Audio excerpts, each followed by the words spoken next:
Welcome to the Ducks Unlimited podcast, the only podcast about all things waterfowl.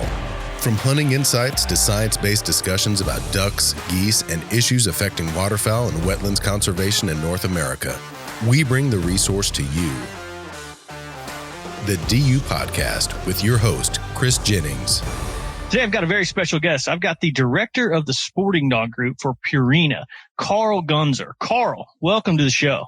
Hey, Chris, how are you today? Doing great. And Carl, this is an exciting show for us. Purina is such a great partner to Ducks Unlimited and the podcast, obviously, but I'm excited, to have you on here to talk about some of the things that Purina does with dog food and the sporting dog group and how important that is for duck hunters. And especially even this time of year, off season, it's really important to really focus on the food and focus on the health of your dog. So, but before we get rolling here, what I'd like to do with you, since it's first time guest and probably you'll probably be on multiple times now following this, but I want you to kind of explain what your background is and how you kind of became the director of the sporting dog group for Purina. For years I was a dog trainer, right? I owned my own kennel, trained retrievers, and I've always loved Purina, the company. I always fed Pro Plan to my dogs I was training. I figured it out one time. I had fed over 100 tons of Pro Plan before I came to work for Purina. So I'm definitely kind of a super user, and a fan of the product. And, but mainly I trained retriever field trial dogs. So mostly Labradors, a few Goldens and other breeds, but really a retriever trainer that competed in field trials across the country and went to a few nationals, trained a Canadian national champion, competed with all levels of dogs from Derby, which is 2-year-olds, up to, kind of nationally competitive dogs, and just loved the whole sport of retriever field trials. And I really came around to that from being a duck hunter growing up. And I should also say I've always been a DU member since I was since Green Wings. I've always been a fan of DU. So that's kind of been fun to now be in a role where I can help support, an organization that I believe in personally. I think it's really a testament to both organizations how, Purina came on board. And I don't know the exact data when you guys started, working very closely with DU as a partner.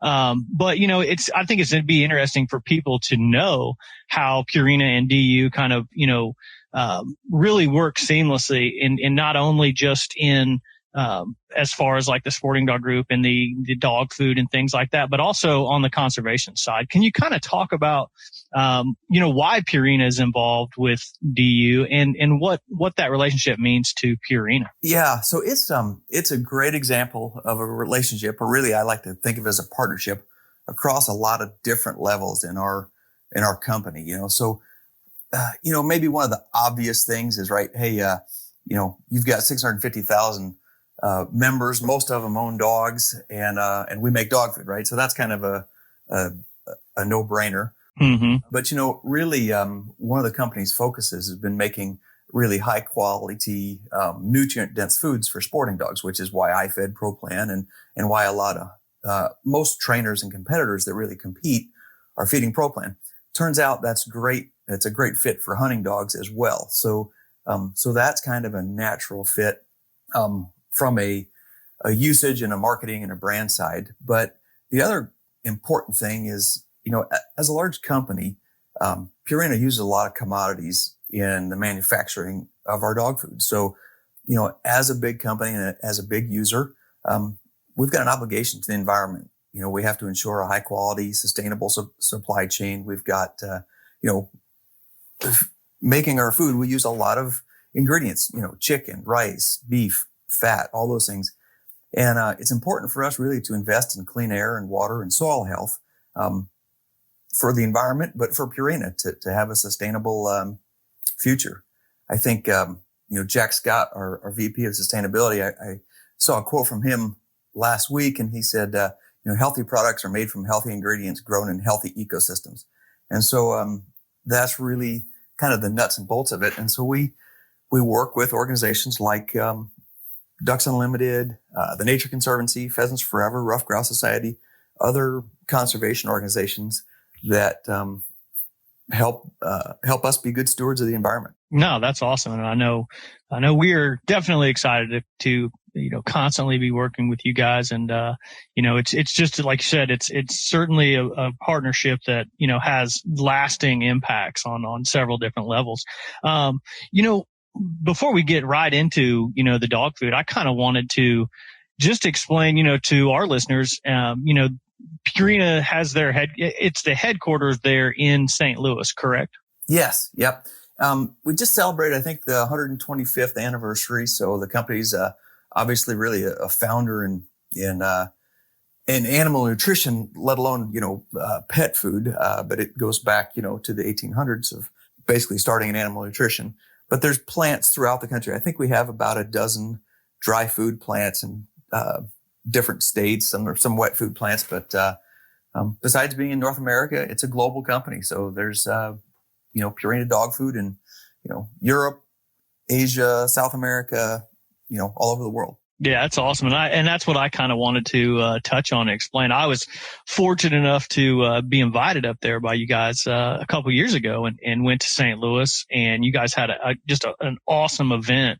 And I tell people about it all the time, and I'm just going to share a little bit about it here on this podcast, because the event itself was just so eye-opening for me to see the processes and to see your guys' headquarters and the manufacturing planning and all the different science behind the way you guys create the food and getting out the best quality foods for dogs and cats. I was just taken aback by the whole process. And one thing that I tell people all the time is that you walk into Purina's headquarters there in St. Louis, and there's dogs and cats everywhere. There's like everyone's got their dogs, and I thought that was awesome. I mean, we walked in the front door, and then there's everyone's got their dog on a leash. There's dog parks. So on lunch break, people are out walking their dogs and dogs are playing. And it was just such a cool atmosphere. And then to go into the actual science side of it. And I'll kind of let you explain that, how important is it and how much stress do you guys put on that science behind just building dog food? It's amazing. And I'll let you kind of explain that. Yeah, sure. So I got to tell you, it's funny just when I guess I've been with the company about 8 years now, and I had the same reaction as you when I first walked in the headquarters, and I thought, my gosh, these are my people. These are all dog people. It wasn't people showing up at work to ring the clock and get a paycheck, right?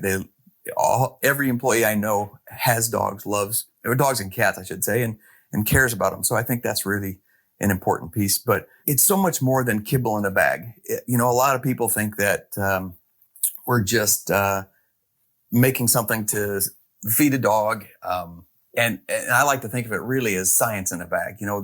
There's over 500 researchers, scientists, nutritionists working for Purina and Nestle, and it's amazing the amount of crossover and interaction between like Nestle scientists that are working on advancements in whether it's the gut microbiome or heart health or kidney health, and the similarities in dog nutrition. So, what we can learn in one piece of science really applies to the next. And as we continue to have innovations in the brand, I'm just amazed at how much we're learning and how much science really goes into pet food, whether it's medium chain triglycerides to help brain health in dogs, or probiotics to help gut health, and learning more about the gut-brain axis and how different foods affect dogs' anxiety or different things. It's just an amazing subject, or the research that goes into it to try and help keep these dogs healthy and happy. And that's really at the end of the day what it comes down to, is enriching the lives of pets and the people that love them. Yeah, no, and I remember we walked into an area there that it's like a full. It almost looks like a kitchen, like a kitchen at a 5-star restaurant. And you guys introduced a professional chef, that you actually have professional chefs in there who are making meals, that look like meals. I mean, it literally looks like, and it's all planning and there's a science behind it, but there's also like a creativity behind it from almost, from the chef's perspective. And she kind of gave a little breakdown of how she does things and how they test. And I thought that was just awesome. And that's something it's such a detail that jumped out to me. I was like, oh my gosh, I had no idea. Like I was absolutely blown away. I know, it's crazy, right? And she can make, she'll make dishes out of basically pet food ingredients, right? So, you can make a sauce out of byproduct meal or different ingredients in pet foods. And it really just shows how healthy and we talk about ingredients all the time, but really I think the important thing for the dogs is the nutrients, right? What's in the food. And that's how you make a complete and balanced diet, is with the right nutrients. Absolutely. And that's a perfect segue for me to, kind of open the door to really get into some of the products that, fall under that sporting dog category. And, we've kind of talked offline a little bit, and, we as, from Ducks Unlimited, we talk a lot of retriever training. We talk a lot of performance. We talk a lot of nutrition. And we talk about it so freely a lot of times that we just quickly throw out, oh, hey, Pro Plan 30-20, this is, dog food that these trainers are using. This is, the times to feed. This is this. And we go down these quick little tips and tactics for dog owners. But I think sometimes we forget to slow down a little bit. And that's what I want to do with this podcast with you, is we talk about the Pro Plan 30-20, but we don't explain what that 30-20 is. And I want you to kind of explain, before we go into this, high performance levels, just explain what the 30-20, the 27-17, those variants, the various types of products that you guys have and what those numbers mean. Yeah. So, first I want to say that I'm not a veterinarian or a nutritionist or, I did sleep at a Holiday Inn Express like once, so I kind of fake it. But, I know some of the basics, and maybe in future podcasts, we can get somebody on that can really get into the weeds a little bit more. But, the 30-20 that everybody talks about, the 30%, the first number that people usually talk about is the protein level. So we talk about protein and we say that 30% protein is high protein. And sometimes I think that's a little bit of a, I don't want to say a myth, but it's an overstatement. 30% protein is not really high. It's higher than 27% or some other percentage, but as a percentage for a dog's diet, it's nowhere near what I would consider a high protein diet. But first, I'll finish with that thought. So 30% protein, 20% fat. That's the amount of fat in the 100% of the diet. So what else is there, right? Well, carbs, carbohydrates. So, and I'm not going to have this right, but for that diet, let's just assume that's maybe 38%. So I think that gets us to 88%. What else what's the last 12%? Well, there's moisture. So that might be 10%. And then, you've got vitamins and minerals and other kind of micro ingredients and nutrients that are in the diet. So really that sort of breaks that out. Now, why 30-20 or why 27-17? So anytime you change those numbers, basically you'll be increasing the carbohydrates. So why might that make a difference? So, protein is what helps build lean muscle. And there's been lots of studies that show that higher levels of protein build stronger, better muscles. And some of the really interesting research shows that they fed diets like a 24% protein, a 28% or 26% protein, and a 30% protein. And the number of injuries in dogs with the 24% protein was more than double the injuries of dogs with 30% protein. So just to say that it's really important to build good, strong, lean muscles to have a good amount of protein in the diet. Fat is really what is the fuel in the gas tank, right? Fat is the most efficient fuel for a dog to burn. It tends to be what would be burned over time. So if you had a long distance runner, you would want to burn fat because it's the most efficient, has the least, lactic acid buildup, the least heat, and is a great fuel.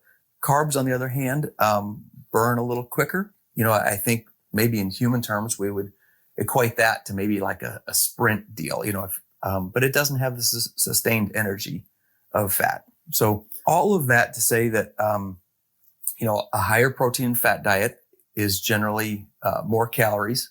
And so for a hardworking dog, it just serves a lot better. That's what most, trainers and professionals, people that are really working a dog, feed that 30-20 because of the higher fat protein levels and the total number of kilocalories in the diet. As you decrease that, it's still a 27% protein, 17% fat diet is still a good diet for an active dog. It's just a little less in calories. So if you got a dog that's not working as hard or is getting a little older, or is an easy keeper, some dogs, like some people, just don't need as many calories as others.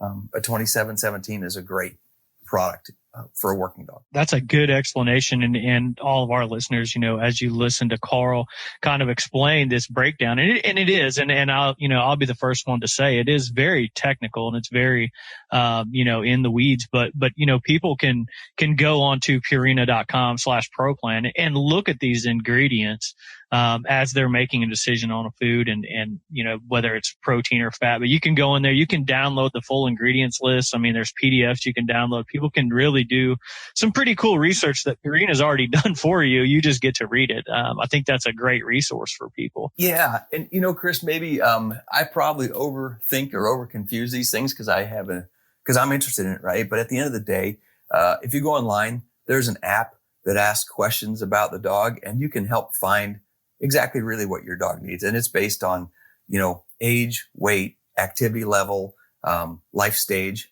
So that's an important thing too, is, we've been talking about really working dogs. Well, there's puppies, there's older dogs. And the important thing to do is look on the back of the bag. There's an AAFCO statement, the American Association of Feed Control Officials, and it will say that diet is complete and balanced, whether it's for, adult dogs or puppies or, lactating females with puppy. I can't remember the terminology, but that's really, at the end of the day, that we get into the weeds on it, but it's as simple as going to the website, going through, I think it's called My Plan on the ProPlan website, and it'll help walk a person through what's a good solution for their dog. Something that's maybe, a little bit exciting here, not a little bit, but really exciting for you guys and for Ducks Unlimited is here in the very near future. You guys are going to come out with basically like a Ducks Unlimited branded ProPlan product. It's awesome. I can't wait to see it. You said in the beginning how long we've been partnering with DU, and I think it was 2015 as we kind of became an official proud partner. And I know back at that time, one of the things I was really hoping to see is a duck head on a bag of ProPlan, right? And it's going to happen this summer. I think July, August. And basically it's going to be the Sport 30-20 line. So it'll be similar right now, the Sport Performance brand. But we're going to make them with some different novel proteins. So there'll be a beef and bison. There'll be a turkey, duck and quail, I believe, and maybe one fish base. I can't remember what it is, but novel proteins have become a kind of I don't want to say a fad, but have become popular in pet foods. And originally, and I'll tell you, for years I always thought, they're fine just eating the same performance chicken is what I fed, every day. Well, a lot of people like to give their dogs a little bit of variety, and you can do that with these without having to really switch formulas and brands. You don't want to switch from one brand or formula to another. You can cause digestive upset. So, by coming out with these different, 30-20 formulas with novel proteins, people can try some different things on their dog, see what their dog likes. They're going to have a little bit of different taste. So, dogs are going to have preferences. So, it'll be out in the summer. I can't wait to see it. Yeah, that's exciting. And I think everyone's first kind of sneak peek of that is going to be our July, August New Guns and Gear issue. And, I'm excited, to have that in there. And I know you guys are as well. And, it's going to be an exciting day when those bags start rolling out. That's for sure. No doubt. I actually, just recently was having a conversation with Mike Stewart at Wild Rose about this. We were talking about traveling with your retrievers, and he brought up a very important product that you guys have, and I kind of wanted to segue with this because it kind of opens the door for you to explain some of the other products that you guys have. But he is a big fan of the probiotic. Yeah. And I kind of wanted you to talk about that because I think a lot of people just assume, hey, Purina, dog and cat food. but you guys have so many other products, and I wanted to give you an opportunity really, to start out, and we can kind of talk about the probiotic that you guys have and give you the opportunity to kind of share with our audience. Yeah. So, probiotics is really one of the new frontiers, I think, in not only animal health, but human health. We're learning more and more about how important the microgut biome is or I should say the gut microbiome is in overall health and how it affects so many different things. And the Fortiflora product that Mike was probably talking about, I became such a believer in it. And I can't remember, I was still training dogs, and we went between Montana and Texas. Where in the summer we're in Montana, and we had 24 retrievers, and then we would do this 3-day trip down to Texas. It'd take 4 days every fall and spring, and we'd do this trip. And what a shock this trip is, right? You're in Montana in November, and it's getting in the 20s and cold and freezing, and you leave, you head to Texas, and in a matter of 3 days, you land in a place and it's like 85 degrees and humid, and the dogs have been in the crate, driving for days, and it would stress their systems. They would get, sometimes they'd throw up, sometimes they'd get diarrhea, and not all dogs, but enough dogs that it was bothersome, right? We looked at ways to try and reduce the stress we were putting on these dogs on this long trip. Well, the first time I tried Fortiflora, and I gave it to every dog on the truck. I did it 3 days in advance and did it through the trip. I got to Texas. I had 0 dogs with intestinal gut issues, right? No dogs, were getting diarrhea. They were maintaining weight. They were traveling well. And it just sold me right then and there on how stress affects digestion, the gut. And I think a lot of people, at times they'll say, well, my dog's got, diarrhea, or it's got issues. And so often it's stress. And so anyway, that was my introduction to Fortiflora. And now we've come up with some new products. There's one called Calm and Care, which, and I don't know how it works, but I know the research, and I know a lot of people have had success with it. It helps reduce stress and anxiety in dogs. So maybe a dog's thunderphobic, or has travel stress, or just anxiety around people, that type of thing. And by affecting, there's a nerve goes from the gut right to the brain. And by affecting that, it really helps dogs be less stressed and anxious. So really a neat product. Yeah, I had my dad actually had a lab that would get very, very, for some reason, we never really figured it out. She would get very, very stressed out traveling in a car, almost like motion sickness type thing. But it wasn't necessarily motion sickness. It was, like you said, it was more or less like an anxiety or something like that. And I think that's probably a lot more common in dogs than what people think. And I don't know, you probably hear a lot of it as well. But these Fortiflora and different calming products like that, they're available in, a chewable tablet, or can you kind of explain, like, some of it's just like, how would someone use this product, Sure. Yeah. Generally, add it to their food.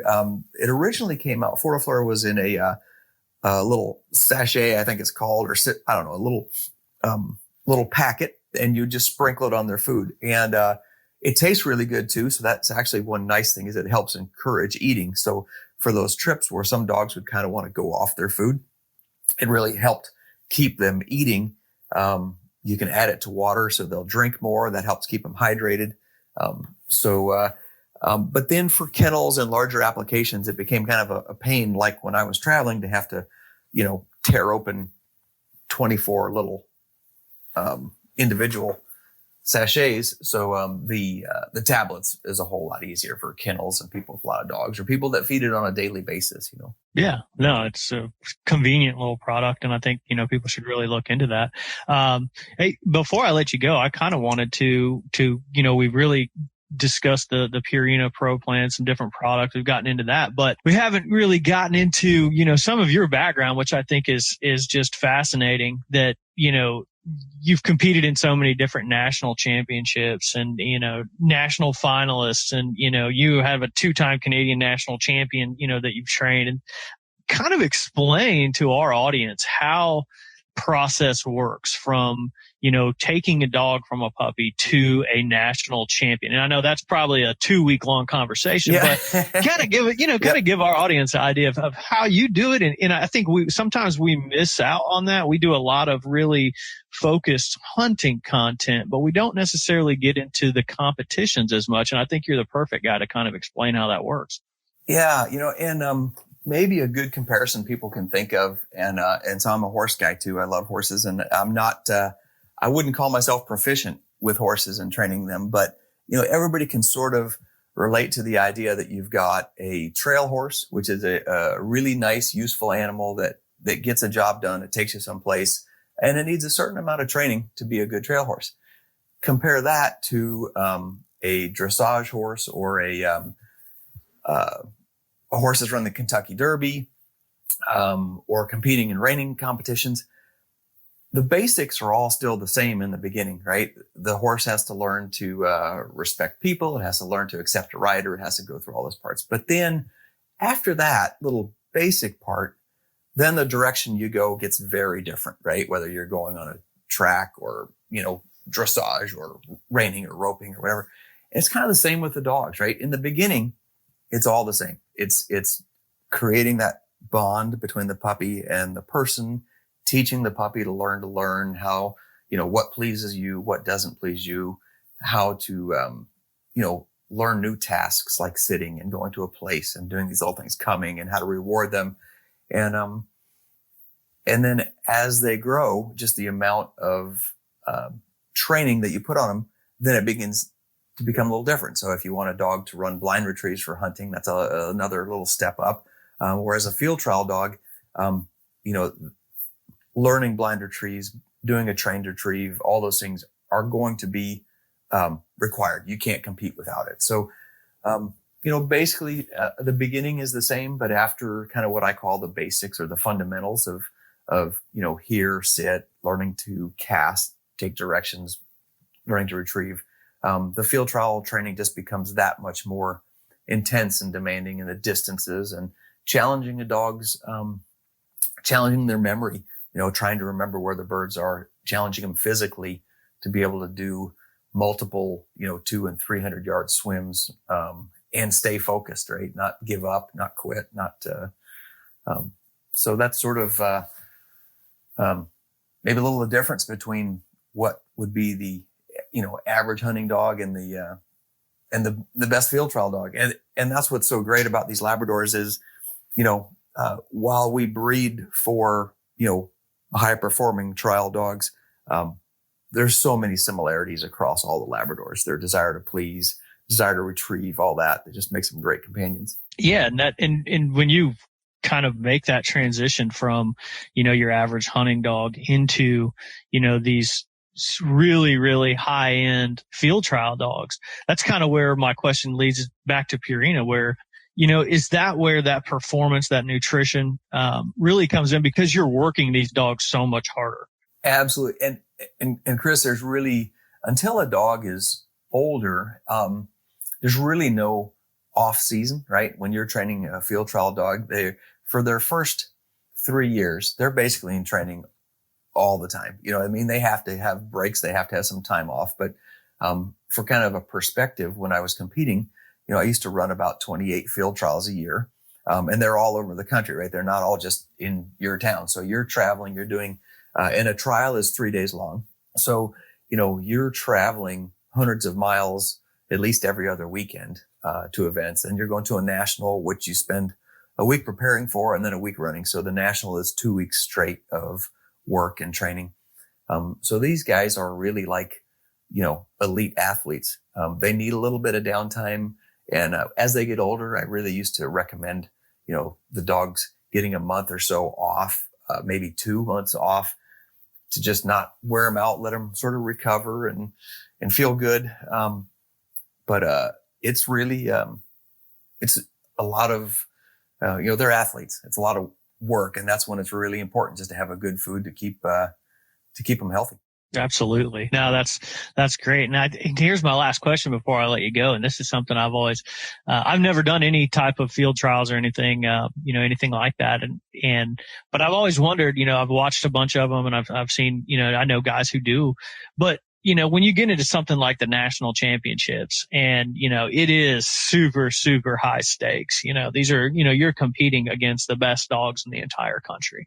And I'm sure that the trainers probably get a little nervous, but do you notice that the dogs kind of maybe change a little bit, or they sense that high stakes scenario? And I'm always curious about that because dogs are such kind of, fickle animals in a sense that they can sense things like that sometimes.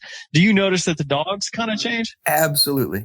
Yeah, you bet. And they mostly change because we change, right? There's more at stake and our adrenaline's a little higher, and it's amazing what dogs can detect. If you think about this, they're using dogs to detect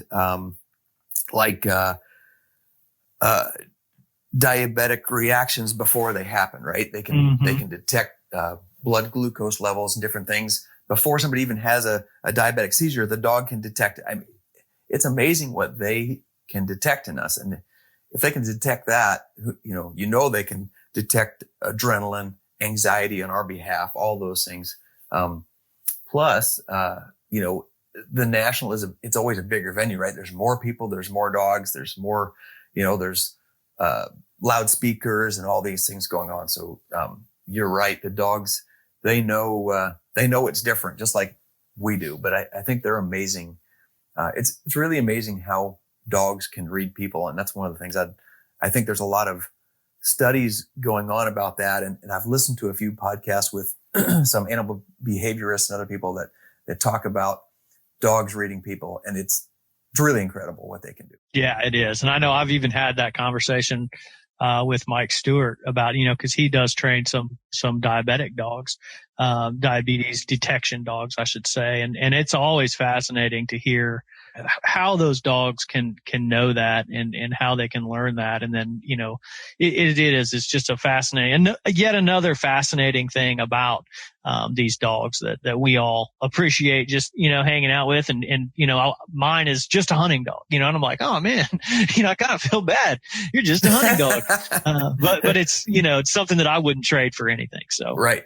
And it's not that many steps away to teach them to use their nose and different things. I've got a friend that's teaching dogs to detect COVID, and it's amazing how well that goes. And it's just one step away from when they learned, nobody thinks that teaching a drug dog is anything exciting anymore, right? That we've been doing drug dogs and explosive detection dogs for, decades or, maybe centuries, and, teaching them to detect COVID is not that much different. It's just another thing, and it sounds miraculous or incredible, but for the dogs, they kind of make it look easy. Awesome. Hey, and one more thing I've just remembered. We've got the DU Expo coming up. And I know Purina is playing a very large role in that. And I just want to kind of give you the opportunity to explain what people are going to be able to see from Purina at the DU Expo. Yeah, great thought. And I kind of thought of that earlier and forgot to mention it. So live demos all day, every day. So we're a presenting sponsor of the event. So we'll be there with, we'll have Purina staff there. We'll have dogs and different displays in sort of the pet village. We're the primary sponsor of the pet village. So, and some of the people that'll be coming, you mentioned Mike Stewart and Guy Billups and different folks. I think Tom Smith, all from DU, will be there doing presentations, be at a booth. Also, Jordan Horak, he's a cocker trainer. He'll be there doing cocker demos. We'll have Chad Collins doing some herding demos, which are really fun. Bird dog demos, some pointing dog demos. So we'll have lots of different things. No matter what breed you're into, we'll have something to watch and learn. And that's part of it is to be educational. Have these guys there that people can ask questions and learn more about their dogs. Awesome. That's fantastic. And just a reminder to our listeners that DU Expo is June 25th through the 27th at Texas Motor Speedway, and Purina will be the title sponsor. And you're going to be able to see everything from demonstrations to, listen to people speak on everything from nutrition to training. It's going to be a fantastic time. So, well, hey, Carl, I appreciate you joining me today. I think a lot of people are going to be able to pick up some, great tidbits of information about Purina, about field trials, everything from this conversation. And more than likely, we're going to have you back on if you don't mind. That sounds great. Love to do it. If there's anything else I can help answer questions for folks, we can arrange for them to email or whatever, that if we can help, or I can find somebody that can, if you've got any questions about food or nutrition or anything, Purina.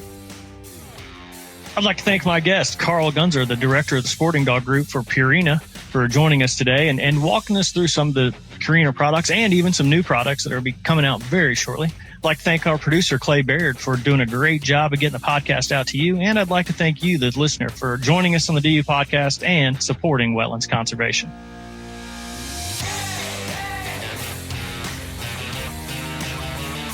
Thank you for listening to this episode of the DU Podcast. Be sure to rate, review, and subscribe to the show, and visit www.ducks.org/DU Podcast for resources based on today's topics, as well as access to more episodes. Opinions expressed by guests do not necessarily reflect those of Ducks Unlimited. Until next time, stay tuned to the Ducks.